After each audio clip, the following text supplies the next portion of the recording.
regional bloc as well. Paul, you have been writing, you have been following the Chinese engagement in Africa, and one issue often talked about in media is the so-called the debt issue. In some Western media they would call it like a debt trap diplomacy.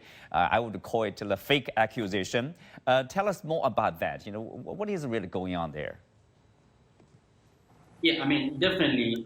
As you rightly said, this is a narrative that is not backed by any facts or whatsoever.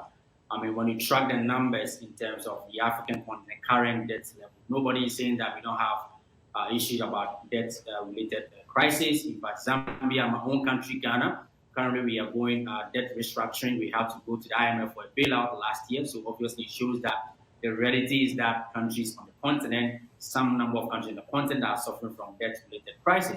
But to sum all that up and put it together and say that it's China which is causing some of these debts is quite not true, because the fact does not support this.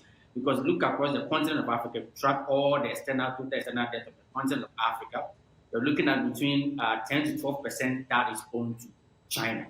My case, Ghana, as a country, as a case study, we look at our total external debt, it's around $30 billion. And out of this $30 billion, only $1.9 billion, which is about 5 to 6% of this, is owed to China. So the question is, who owns the remaining 94% of Ghana's total external debt? We are not allowed to ask that question.